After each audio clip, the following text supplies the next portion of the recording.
Viking redevenu ennemi. Oh. Oh. Mais tu sais que ça part pas au lavage?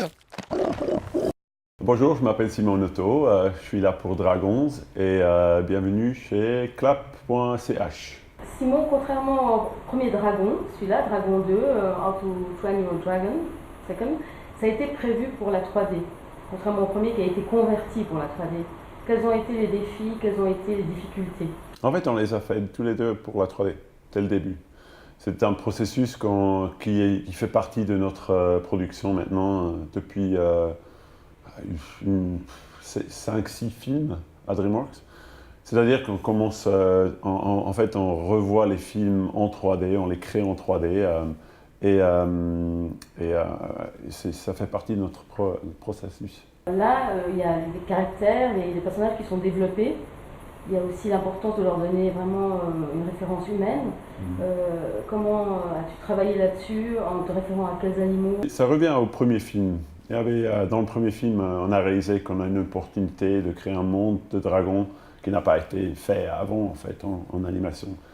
Il y avait des dragons en live action, en prise de vue réelle, mais ils étaient toujours des idées très classiques de dragons qui devaient matcher un décor réaliste. Et pour nous, l'opportunité, c'était de faire un monde qui est complètement inventé, avec un sens d'humour, et on pouvait faire ce qu'on voulait.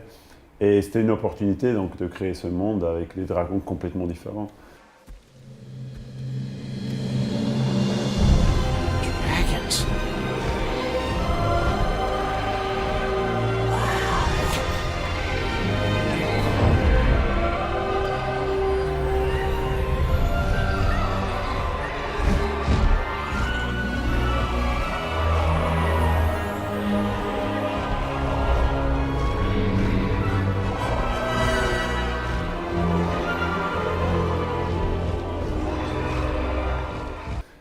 Mais en même temps, c'était important que les dragons soient réalistes et crédibles. Parce que le premier film, il y a une scène où Hiccup, Harold, je pense en français, rencontre Croque-Mou, Toothless. Et il faudra absolument que l'audience tombe amoureux de ce dragon autant que notre personnage principal. Et donc, en fait, ce mélange entre le réalisme, quelque chose de très crédible, et quelque chose de complètement inventé, en fait, notre solution pour ça, c'était de baser ça sur des animaux reconnaissables. Et Croque-Mou, Toothless, en premier, pour nous, c'était un gros chat. Faut vraiment qu'on travaille sur ton vol plané en solo, mon grand. Croque-mou. Eh ben, bébé boud. Alors tiens, prends ça. Alors, on fait moi le malin? Ouais, c'est ça, tu ferais jamais de mal à un unijambe. C'était un mélange entre une panthère noire, une chauve-souris, un faucon, et on commençait à vraiment rechercher des idées de mélange entre chien et chat et cheval. Et donc ça nous a en fait forcé de vraiment rechercher chaque dragon d'une façon différente et de vraiment les séparer. Donc il y a certains dragons qui ressemblent à des bulldogs, il y a des dragons qui ressemblent à des chauves-souris, il y a d'autres dragons qui ressemblent à des chouettes, comme le dragon de la mer de Hiccup. Et tout ça, qui est ce mélange qui est très reconnaissable pour l'audience parce que ça crée un souvenir de nos chats, des animaux qu'on a domestiques. Donc il y a une réelle référence au monde animal, mais aussi une importance de la musique qui est toujours liée à l'action quand on les voit survoler par exemple l'océan. Quelle musique t'inspire? Quels sont les musiciens qui suscitent, je sais pas, la création? En fait, on est musicalement et on a un style très précis et qui est basé sur donc le compositeur très connu qui travaille beaucoup dans le film, qui a fait Born Identity et des films très très importants, qui s'appelle John Powell. Et il était vraiment, c'est un génie. Il a vraiment créé ce monde musical et qui est presque une des choses les plus reconnaissables du film. Entre le deuxième et le premier, il crée la tonalité du film. Mais en fait aussi, la musique qui est basée sur un musicien, le chanteur un chanteur principal d'un groupe islandais qui s'appelle Sigur Rós, et le chanteur il s'appelle Jónsi. Et la musique, il y a 2-3 morceaux dans le premier film qui sont basés sur de la musique de lui, comme cette scène dont je parlais, la rencontre entre Hiccup et Toothless. Cette phase est complètement instrumentale et avec des instruments très basés sur l'Islande. Et en fait, il y a même dans le deuxième film, il y a 2 morceaux qui sont une collaboration entre John Powell et Jónsi. Il y a des sonorités qui sont un petit peu celtiques d'ailleurs, un petit peu... Un mélange de musique celtique, musique islandaise, musique du Nord en fait. Tu as un fils, Max. Ouais. Est-ce que quand tu crées ces dragons, tu penses à ton fils pour savoir comment il va réagir, ce qui plaît à ce public?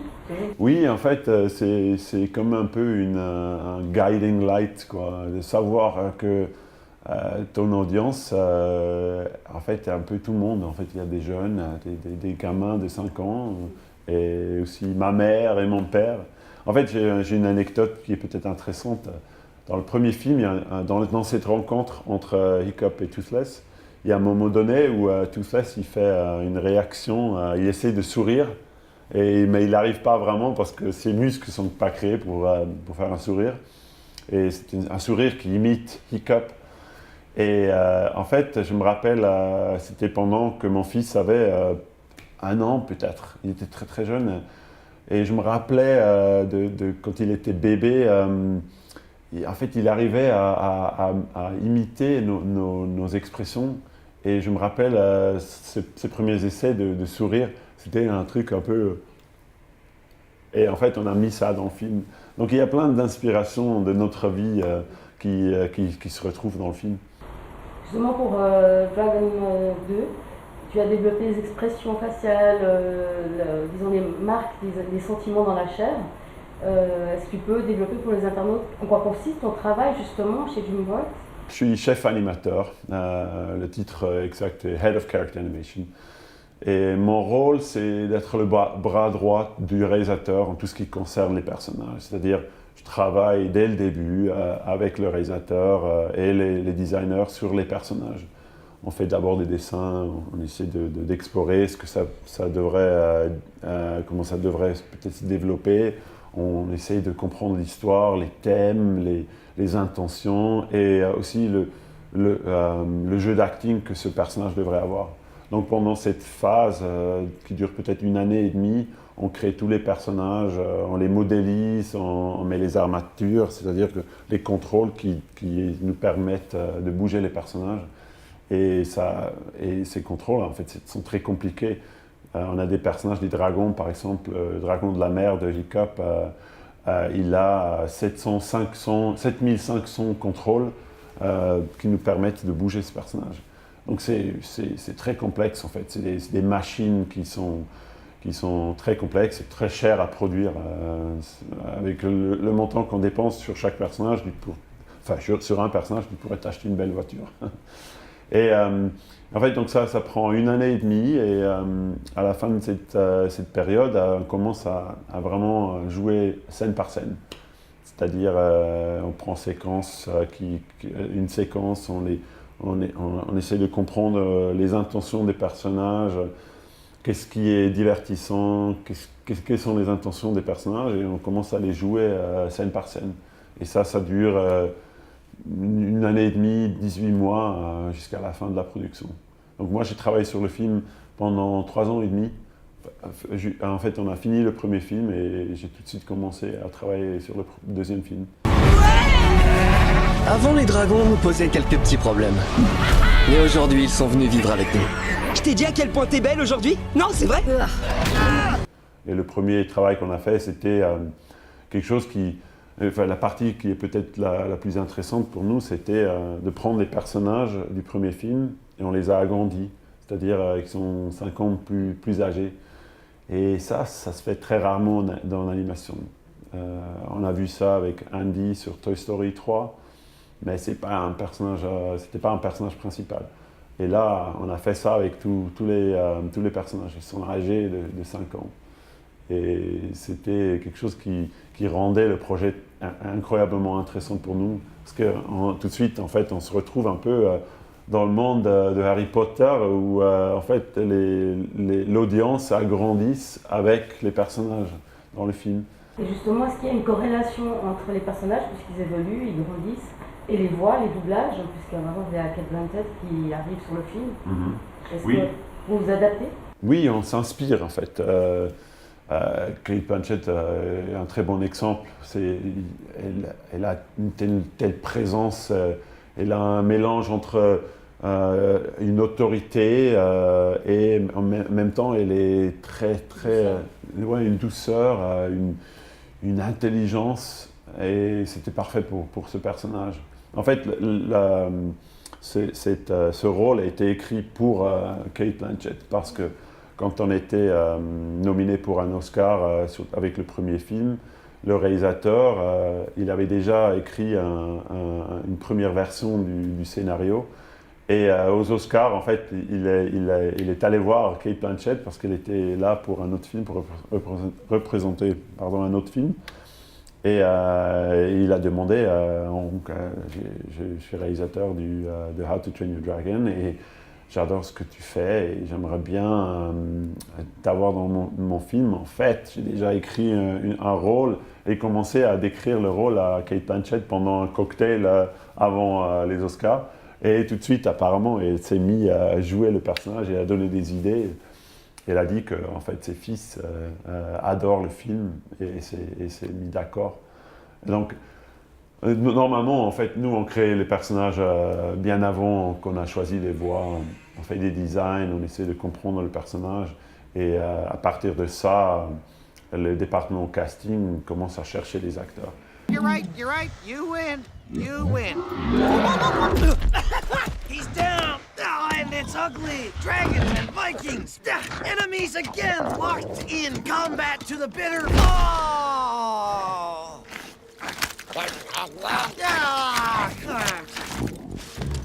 No, that doesn't work out.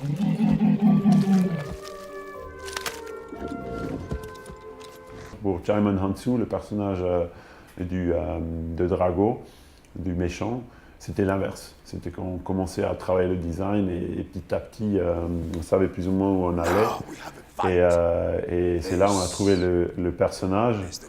Et quand on a mis la voix, ça a tout de suite donné quelque chose de très original. Et en fait, on a changé le design. On lui a donné cette coupe de dreadlocks et on a créé un personnage assez bizarre et étrange qui représente ce personnage qui vient d'ailleurs, qui vient d'un monde que personne ne connaît. Alors Simon, d'après ce que tu dis, on comprend qu'il y a beaucoup de détails qui sont vraiment très spécifiques, très peaufinés. Là, j'ai lu que ce long métrage, c'est la première fois que DreamWorks avait un logiciel particulier. En quoi consiste-t-il ?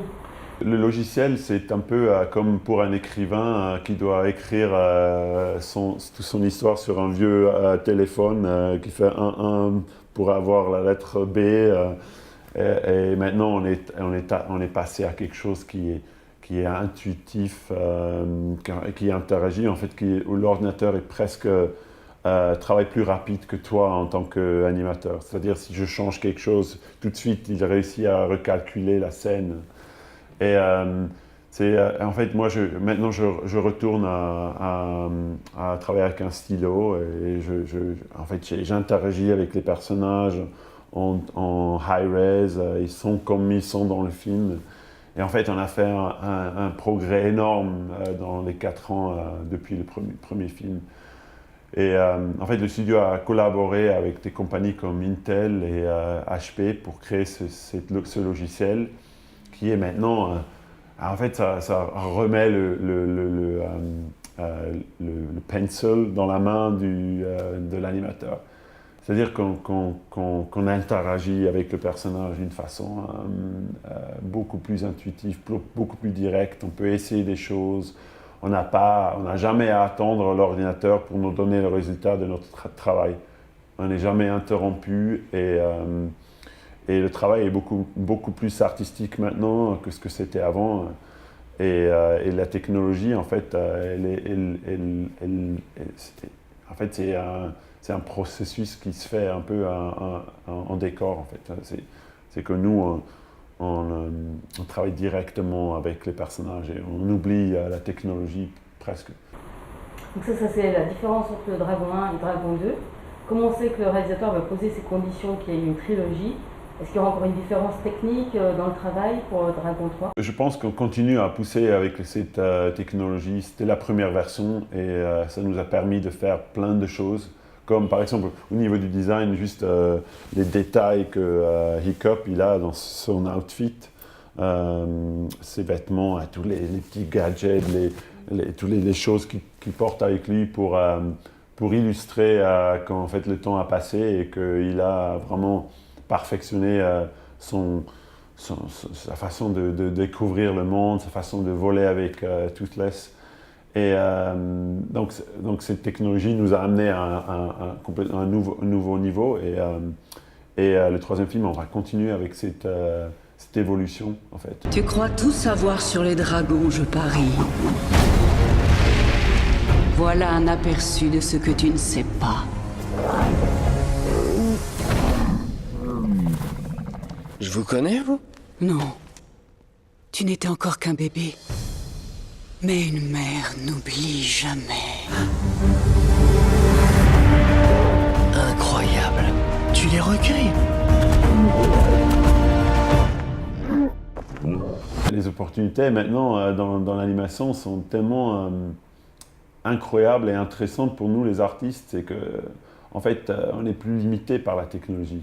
On est que limité par ce qu'on a envie de faire. Et en fait le problème c'est inversé, que maintenant il faut qu'on se retienne artistiquement pour ne pas faire trop de choses, pour ne pas compliquer l'image trop. Autant qu'avant c'était plutôt l'inverse, on était limité par la technologie. On était, même il y a peut-être 10 ans, les premiers films d'animation, c'était des films qui parlaient de jouets, de poissons, qui sont beaucoup plus faciles à faire que maintenant la fourrure, les vêtements très très compliqués, la peau qui est réaliste. Et en fait, on est capable de faire des choses qu'on n'était pas capable de faire il y a 5 ans. Et maintenant, ça a carrément changé. En fait. Maintenant, on est à l'endroit où on peut tout faire et c'est toujours très, très compliqué à le faire, mais la technologie ne nous retient plus. Est-ce que Dragon a été présenté au dernier festival de Cannes et également récemment au festival d'animation d'Annecy? Est-ce que tu peux nous parler de la réaction du public, de l'accueil, comment ça s'est déroulé? C'est les moments où nous, les artistes, on sort un peu derrière nos ordinateurs et après avoir bossé sur le film pendant 4 ans, de pouvoir aller à Cannes, c'est tellement spécial et les réactions ont été incroyables. Le film a été très bien reçu à Cannes. On avait une standing ovation de 5 minutes qui apparemment c'est très rare pour Cannes parce que c'est un public assez intellectuel. Et donc c'était la première fois qu'on avait montré le film, c'était la première mondiale. Donc on avait tout un coup, on avait de la confiance dans le film. On savait qu'on avait fait un bon film, mais en même temps, on savait aussi que le premier film a été très bien reçu. On avait une audience qui adore le film et nous, on jouait avec ça. Et donc, comment ça allait être reçu était très important pour nous, parce qu'on ne voulait surtout pas détruire ce qu'on avait fait sur le premier film, parce que l'équipe était plus ou moins la même. Et donc, Cannes nous a donné un peu une assurance que, ok, c'est bien parti, les critiques étaient très positives. À Annecy, l'audience était différente, c'était une audience d'étudiants, de fans d'animation, les professionnels qui comprennent très très bien ce que ça veut dire de faire un film avec un spectacle aussi grand, des détails aussi précis et aussi compliqués. Et donc pour nous, c'était un peu comme montrer notre film à aux nôtres, quoi, aux gens qui sont comme nous. Et là, c'était la meilleure réaction qu'on a eue, en fait. À Annecy, c'était très spécial. Et en fait, si Cannes était le début de cette phase de montrer le film partout au monde, Annecy c'était un peu l'autre bout en fait. On a un peu fini avec le phase presse et maintenant le film est ce que c'est, il est dehors et maintenant c'est l'audience qui décide comment le film va être reçu et comment le film va marcher. Alors puisqu'on va se quitter, Simon, malheureusement, tu peux nous parler de tes projets. Dans l'immédiat, c'est la nostalgie, c'est visite en terre suisse. Ouais. Et après? Ben là, c'est les vacances surtout. En fait, je ne sais pas exactement. Je sais que je vais travailler sur le troisième, mais comme cette série est créée comme une trilogie, je vais bientôt commencer avec le troisième. Mais d'abord, je vais prendre des vacances. Merci, Simon. Merci.